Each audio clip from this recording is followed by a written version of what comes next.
우리가 함께 살펴볼 말씀은 룻기 2장 13절로 17절입니다. 우리 다 같이 읽도록 하겠습니다. 자, 시작. 룻이 이르되 내 주여 내가 당신께 은혜 입기를 원하나이다. 나는 당신의 하녀 중에 하나와도 같지 못하오나 당신이 이 하녀를 위로하시고 마음을 기쁘게 하는 말씀을 하셨나이다 하니라.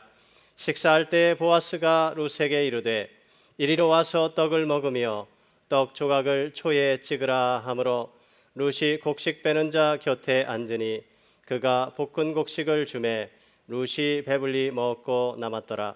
룻이 이삭을 주우러 일어날 때에 보아스가 자기 소년들에게 명령하여 이르되 그에게 곡식단 사이에서 줍게 하고 책망하지 말며 또 그를 위하여 곡식 다발에서 조금씩 뽑아 버려서 그에게 줍게 하고 꾸짖지 말라 하니라.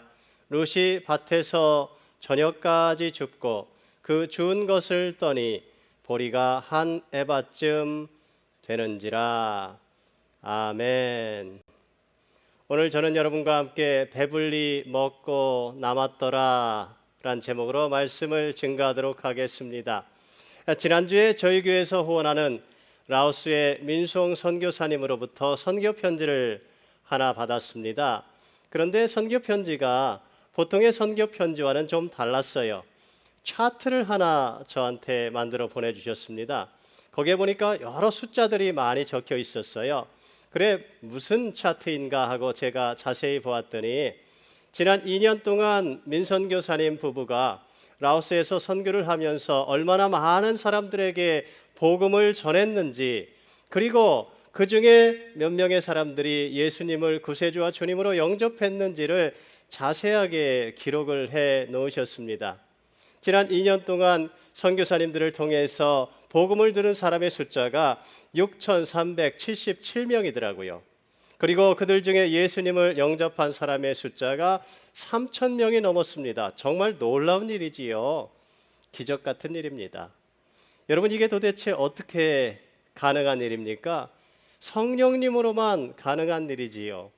제가 그 선교 보고서를 보면서 사도행전 1장 8절의 말씀이 생각났어요. 오직 성령이 너에게 임하시면 너희가 권능을 받고 예루살렘과 유대와 사마리아와 땅끝까지 이르러 내 증인이 되리라. 여러분, 선교 편지를 읽으면서 저와 제 아내가 하나님께 얼마나 감사를 드렸는지 모릅니다. 민선교사님 부부는 라오스에 가시기 전에 어렵고 힘든 목회를 하셨습니다. 그런데 하나님께서 두 분을 라오스로 선교사로 부르신 거예요. 그 부르심에 순종하여 민선교사님 부부가 라오스에 가셔서 2년 동안 얼마나 많은 수고를 하셨는지 모릅니다.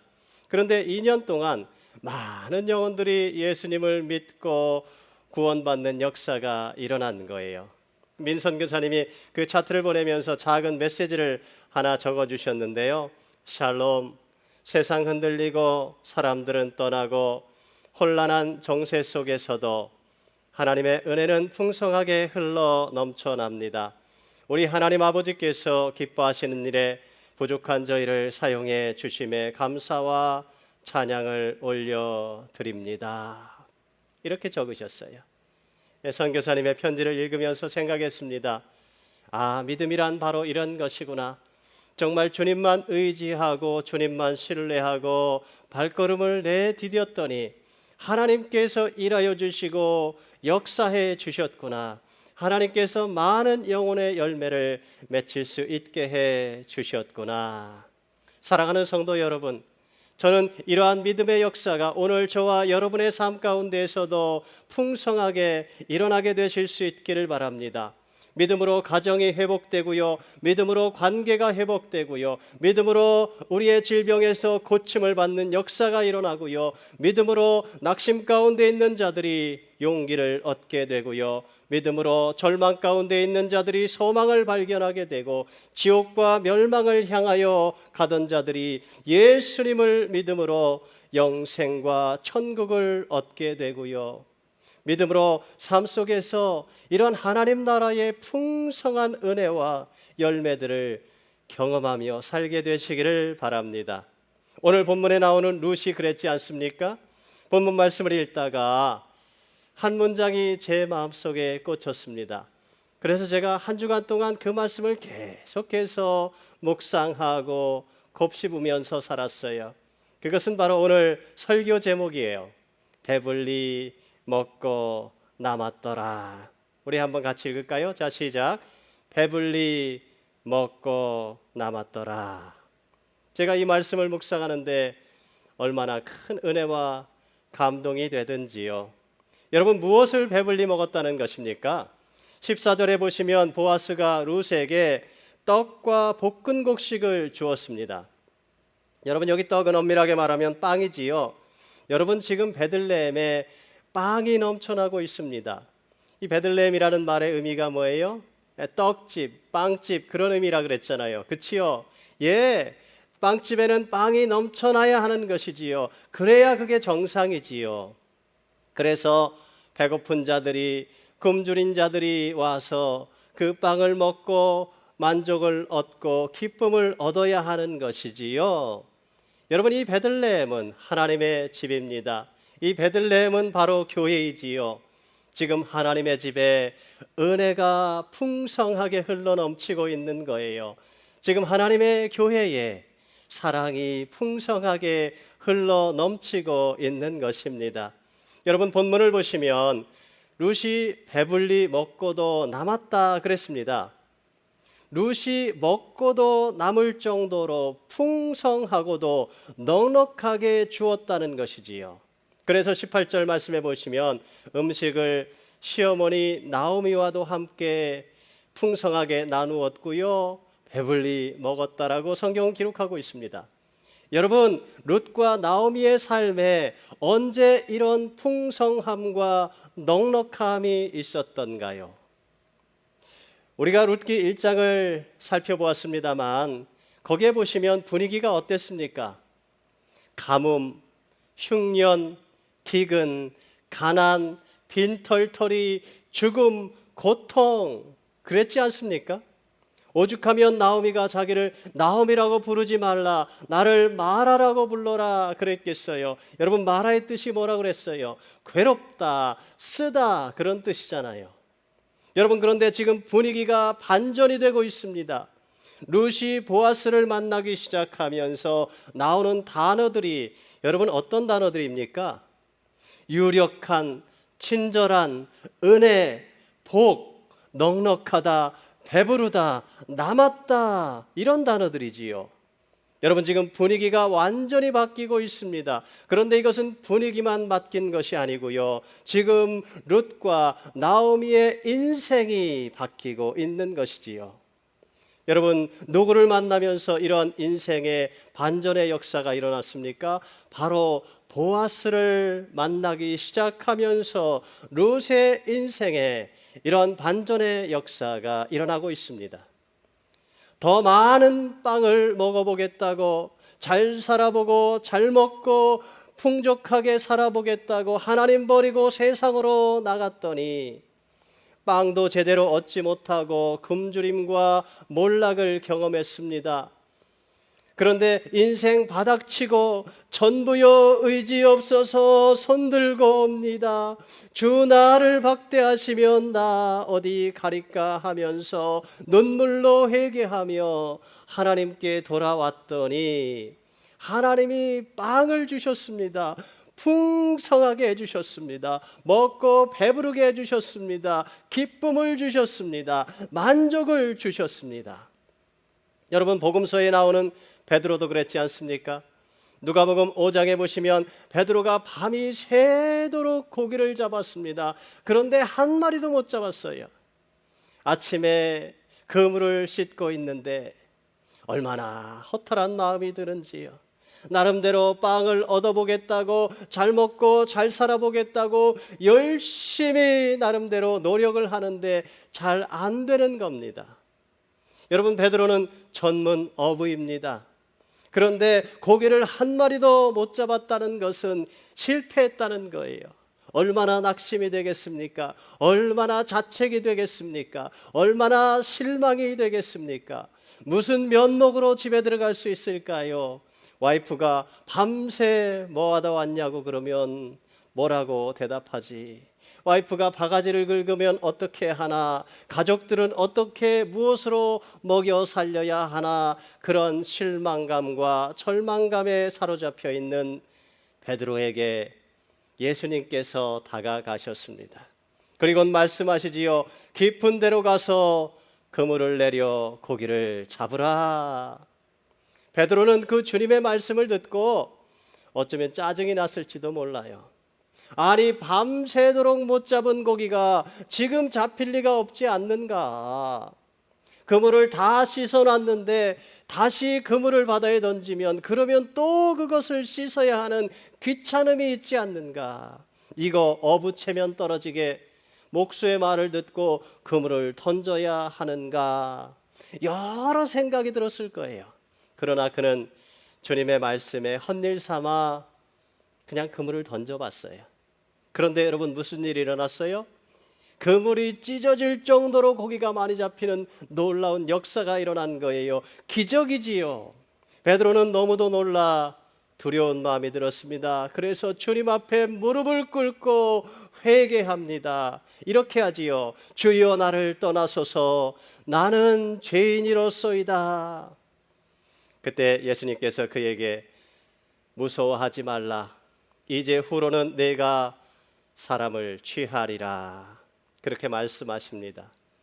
예수님 베드로를 불러주고 계신 거지요. 베드로를 당신의 제자 삼아 주고 계십니다.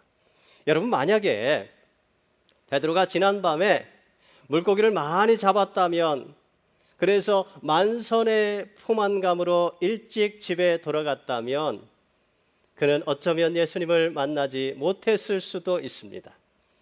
그는 어쩌면 예수님의 제자가 되지 못했을지도 몰라요. 그랬다면 그는 그 주님의 놀라운 은혜와 그 풍성함의 그 기적을 경험하지 못했을지도 모릅니다. 마이클 호튼이 쓴 약함의 자리라는 책에 보면 이런 말이 나옵니다. 우리의 약함은 하나님께서 당신의 능력을 보여줄 수 있는 기회가 된다. 여러분, 그래요. 우리의 인생의 실패도 어떻게 보면 은혜입니다. 어떻게 보면 우리의 연약함도 은혜이고요. 어떻게 보면 우리의 부족함도 은혜입니다. 그래서 그것 때문에 우리가 주님 앞에 나아가게 되잖아요. 그리고 주님 앞에 무릎 꿇고 기도하게 되지 않습니까?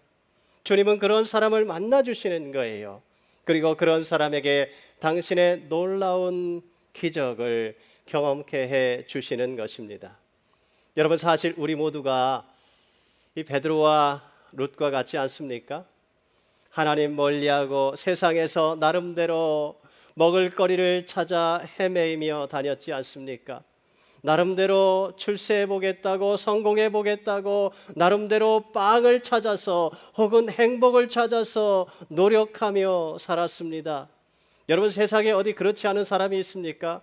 홈리스도요, 나름대로 빵을 얻기 위해 노력합니다. 그런데 여러분, 거기에는 빵이 없어요. 아니, 육신을 배불리는 빵은 얻을 수 있을지 몰라요. 그러나 우리의 마음을 만족하게 하고 우리의 영혼의 그 갈급함을 채워줄 수 있는 그 빵은 세상에서 결코 찾을 수 없습니다. 사랑하는 성도 여러분, 오늘 우리는 모두 예수님을 만나야 합니다. 우리는 모두 예수님이 필요합니다. 그래야 빈곤한 인생이 풍성한 인생이 될 수 있고요, 불행한 인생이 행복한 인생이 될 수 있고요, 저주의 인생이 축복의 인생으로 바뀔 수가 있습니다. 네, 물론 예수님 믿어도 어려움 만날 수 있지요. 삶의 역경이 찾아오기도 하지요. 근데 여러분, 우리 주님은요, 그러한 삶에 만나는 역경보다도 훨씬 크신 하나님이십니다.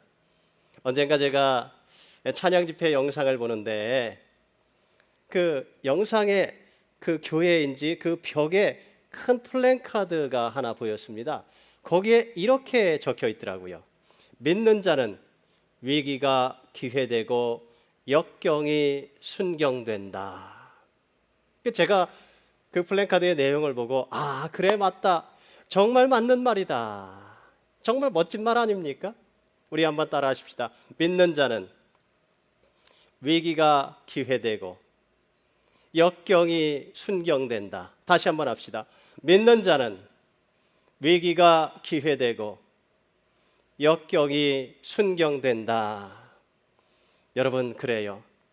그렇기 때문에 인생의 가장 중요한 일은 예수님을 믿는 것입니다. 예수님을 만나는 것이야말로 우리네 인생의 가장 중요한 일입니다. 여러분, 인생은요, 누구를 만나고 누구와 교제하며 살아가느냐가 중요하지 않습니까? 제 인생에도 몇 번의 중요한 만남이 있습니다. 지금 필리핀에서 선교하고 계신 김정대 신미선 선교사님과의 만남은 제 인생을 변화시켜 놓았습니다. 그분들을 통해서 제가 예수님을 믿게 되었고요, 예수님을 따르는 삶을 살기 시작했습니다. 또한 길령한 목사님과의 만남은 제 인생의 또 다른 성숙을 이루는 기회가 되었습니다. 길령한 목사님의 삶을 보면서 또 가르침을 통하여서 목회자로서, 주님의 종으로서 어떻게 살아야 하는가를 배울 수 있었고요, 목회자의 본을 볼 수가 있었습니다. 그런데 여러분, 제 인생의 가장 중요한 만남은 누가 뭐래도 예수 그리스도와의 만남입니다. 예수님 만나서 제 삶은 어떻게 살아야 하는지, 왜 살아야 하는지, 무엇을 위해 살아야 하는지 삶의 이유와 목적을 분명하게 발견할 수가 있었습니다. 여러분, 그전에는요, 제 인생이 정말 우울했어요. 저는 늘 손에 철학책을 들고 다니면서 읽었습니다. 여러분, 근데 그거 아세요? 철학을 깊이 읽고 철학에 자꾸 빠지면 사람이 좀 우울해집니다. 철학도 그렇고요, 세상의 모든 책들, 세상의 드라마, 이런 것들이 다 마찬가지입니다. 거기에 빠지면 자꾸만 사람이 우울증 가운데 빠지게 되어 있습니다. 잠깐은 재미는 있을지 몰라요. 근데 여러분, 거기에 빠지면 자꾸 사람이 디프레스가 돼요. 왜냐하면 그것이 우리의 인생에 답을 주지 못하기 때문에 그래요. 그것이 진리가 아니기 때문에 그래요. 그런 것을 자꾸 보다 보면 그것이 현실과 괴리감을 자꾸 느끼게 만드는 것이요, 그래서 마음이 우울해지는 거예요. 제가 상담학을 공부할 때 중독에 대해서 배운 적이 있는데요, 그 TV라든지 이런 것들은 디프레산트와 같은 역할을 한다 그럽니다. 디프레산트가 뭐냐면 사람을 디프레스 시키는 거예요. 헤로인 같은 것도 디프레산트고요, 알코올 이런 거 디프레산트고요, 니코틴 이런 것도 다 디프레산트에 속하는 것들이지요. 사람으로 하여금 침체되게 만들고 우울하게 만들고 비관적으로 만드는 그러한 역할을 하는 것이지요. 여러분, 세상의 책들, 철학들 다 마찬가지. 그런데 제가 젊을 때 그런 거에 빠져버렸어요. 여러분, 날마다 철학책만 읽는 거예요. 그러니까 허구한 날 생각하는 게 도대체 인생은 살아서 뭐하나, 산다는 게 도대체 무슨 의미가 있을까? 인생이라는 것은 그냥 바람처럼 왔다가 사라지는 것이 인생이 아닌가? 바다에서 파도가 치면 하얗게 부서지는 그러한 파도의 포말과 같이 사그러 없어지는 것이 인생이 아닌가? 그런 쓸데없는 생각만 하고 살았어요. 여러분, 그렇게 저의 마음도 죽어갔고요, 저의 육신도 점점 병들어 갔습니다. 점점 생명력을 잃어가고 있었습니다. 시들시들 죽어가고 있었어요. 당연히 제가 학업도 제대로 할 수가 없어서 중간에 학업도 중단해야만 했고요, 건강이 너무 좋지 않아서 군대도 갈 수가 없었습니다. 여러분, 그런데 제가 예수님을 만났더니 모든 게 분명하게 보이기 시작하는 거예요. 모든 것이 새롭게 보이기 시작했습니다. 세상의 모든 것들이 아름답게 보이기 시작했고요. 인생이라는 것은 왜 살아야 하는지 삶의 이유를 발견하기 시작했고요. 인생의 아름다움과 축복이 무엇인지 깨닫기 시작했습니다. 인생이란 하나님의 영광을 위해서 살아가는 것이구나. 인생은 우리를 창조하신 하나님과 관계 가운데, 그 교제 가운데에서 그 하나님의 사랑을 누리며 살아가는 것이구나. 인생이라는 것은 하나님께서 우리에게 베풀어 주시는 그 은혜와 그 말씀을 붙잡고 살아가는 것이구나. 그때부터 제 인생이 바뀌기 시작했습니다. 제 마음속에 있던 우울증이 사라지기 시작했어요. 기쁨이 생겨나기 시작했고요. 병들어 죽어가던 육신이 치료를 받기 시작했고요. 건강이 다시 회복되기 시작했고요. 제가 공부도 다시 시작할 수 있게 되었고요. 하나님께서 저에게 새로운 관계들을 허락해 주셨고 새로운 만남들도 허락해 주셨습니다. 그래서 또 결혼도 하게 되었습니다. 제 인생을 가만히 되돌아보면 저는 바로 이 룻기의 스토리가 저의 스토리라고 생각해요. 똑같습니다. 인생의 바닥을 향해 떨어져 가던 사람이 예수님 만나서 사망의 음침한 골짜기를 벗어나 새롭게 회복되었습니다. 인생이 변화받았습니다. 그래서 축복의 인생이 되었습니다. 저는 누가 저한테 물어본다면 언제나 그렇게 자신 있게 대답할 수 있습니다. 저는 지금 너무너무 행복합니다. 제가 예수님 때문에 늘 예수님과 날마다 동행하며 살아가는 오늘이 제 인생에 가장 행복합니다.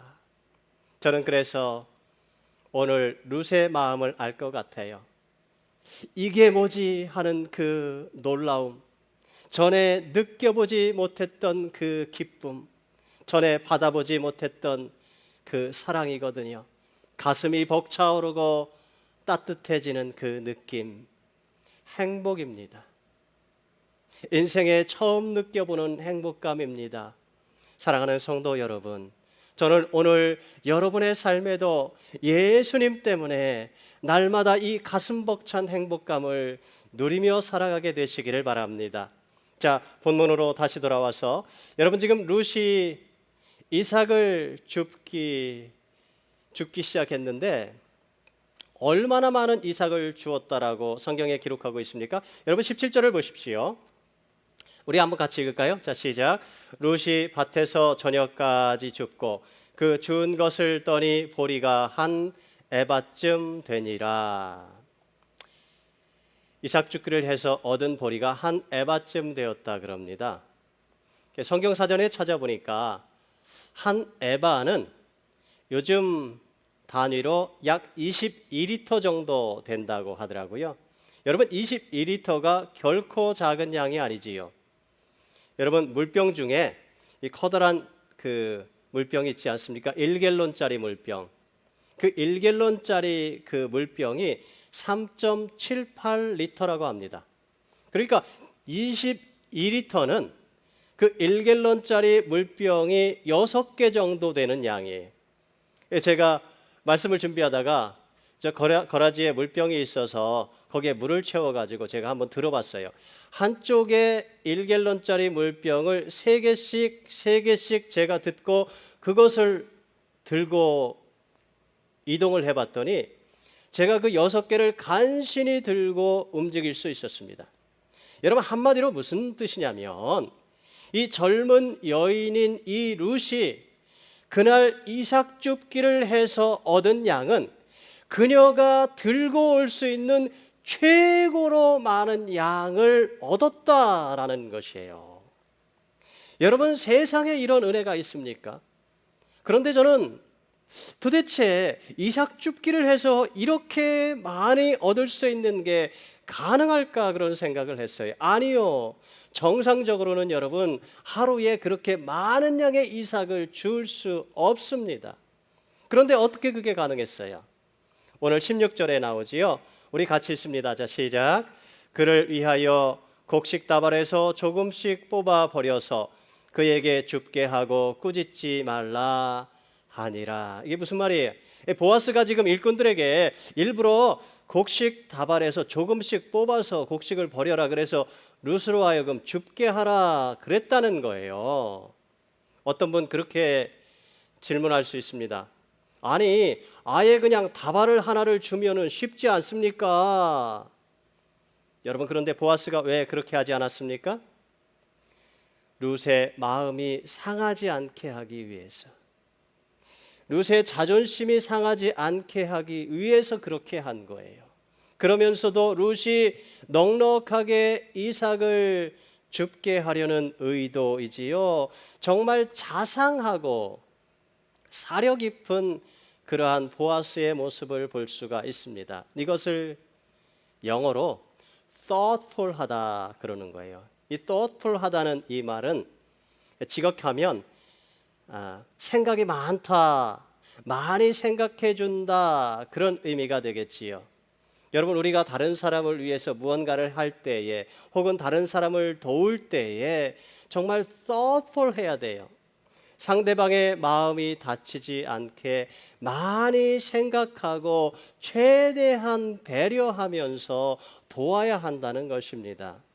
잘못 도와주면요, 여러분, 도와주고도 원망을 듣기도 하고요, 도와주고도 괜히 마음에 상처를 주는 수가 있습니다. 그러면 안 되잖아요. 그렇죠? 사랑하는 성도 여러분, 저는 우리 모두가 보아스와 같은 사람이 될 수 있기를 바랍니다.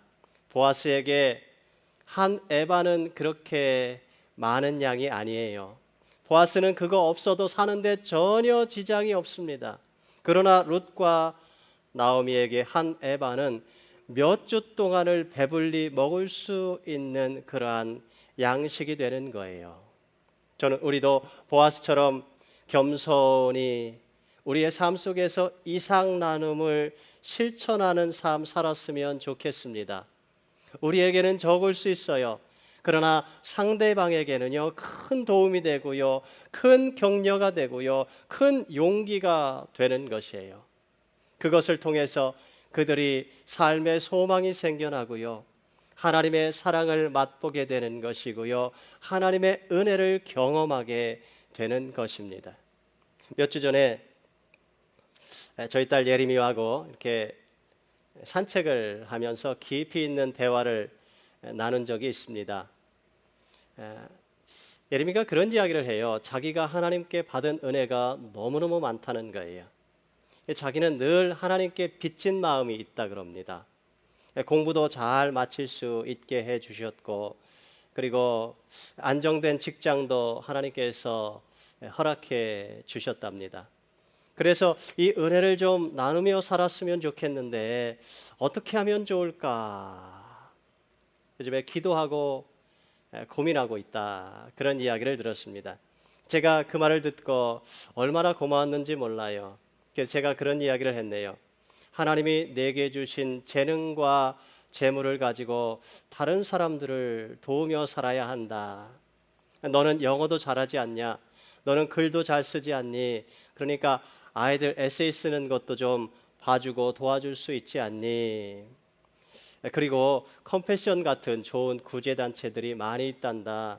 그런 거 알아보고 그런 그 단체들을 통해서 구제를 할 수도 있고, 또 교회에서도 선교와 구제를 계속해서 꾸준히 실천하고 있단다. 그리고 우리 교회가 이제 앞으로 예배센터, 기도센터, 선교센터로 사용할 건물도 우리가 필요하단다. 기도하면서 성령님께서 내 마음 가운데 주시는 대로 인도하심에 순종하면서 하면 된다. 그렇게 제가 이야기를 해준 것이 생각납니다. 그리고 지금은 팬데믹 때문에 어렵겠지만 나중에 네가 좀 팬데믹이 지나가고 그러면 단기 선교도 가고, 그리고 봉사도 하고, 휴가를 그렇게 보내면 참 좋지 않겠니? 제가 그렇게 이야기했던 기억이 납니다. 사랑하는 성도 여러분, 우리 모두는요, 은혜에 빚진 자들입니다. 내가 받은 은혜는 결코 나만을 위한 은혜가 아닙니다. 다른 사람들과 함께 나누며 흘려보내라고 나에게 맡겨주신 은혜입니다. 우리의 삶에는 이런 작은 사랑의 실천과 나눔이 있어야만 합니다. 여러분, 예수님께서도 말씀하셨지 않습니까? 내가 줄일 때에 너희가 먹을 것을 주었고 목마를 때에 마시게 하였고 나그네 되었을 때에 영접하였고 헐벗었을 때에 옷을 입혔고 병들었을 때에 돌보았고 옥에 갇혔을 때에 와서 보았느니라. 여러분, 우리가 다른 사람들에게 베푼 작은 섬김과 작은 나눔을 주님은 당신에게 한 것으로 받아주셨다는 거예요. 그렇게 인정해 주셨다는 거예요. 여러분, 이것이 주님을 섬기는 방법이라고 말씀하고 있는 것입니다. 날마다 작은 섬김과 나눔을 통해서 여러분, 주님을 섬기며 주님을 만나는 주님의 제자들이 다 되실 수 있기를 바랍니다. 말씀 마칠 거예요.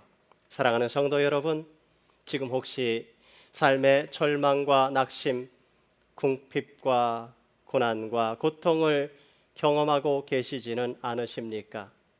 혹시 팬데믹으로 신앙에서 멀어지고 세상에서 떡만 구하며 살고 있지는 않으십니까? 거기에는 만족이 없어요. 거기에는 기쁨도 없어요. 여러분, 다시 예수님께 나와서 믿음을 붙잡으시기 바랍니다. 하나님 안에 참된 만족이 있어요. 하나님 안에 참된 풍성함이 있습니다. 하나님이 배불리 먹고도 남는 은혜를 여러분에게 베풀어 주실 것입니다. 그 받은 은혜를 보아스처럼 나누는 자들이 되시기를 바랍니다. 그래서 이 땅에 풍성한 하나님의 나라를 경험하며 전파하며 살아가는 그러한 복된 주의 백성들이 다 되실 수 있기를 간절히 축원드립니다. 아멘. 우리 기도하시겠습니다. 오 살아계신 하나님, 주님의 긍휼과 자비를 감사드립니다. 세상에서 방황하던 불쌍한 우리네 인생을 돌아보시고 주님 안에서 살게 하심을 감사합니다. 저희들에게 삶의 새로운 의미를 깨닫게 하시고 하나님 나라의 풍성한 은혜를 경험케 하심을 감사합니다. 저희들이 주님의 은혜를 잊지 않고 은혜를 나누는 삶을 살아가게 하여 주시옵소서. 팬데믹의 상황 속에서도 우리로 이상 나눔을 실천하는 삶을 살아가게 해 주시옵소서. 그래서 우리를 통해 하나님 나라의 풍성함을 드러내는 주의 백성들이 다 되게 해 주시옵소서. 은혜가 풍성한 우리 구주 예수님의 이름으로 간절히 기도하옵나이다. 아멘.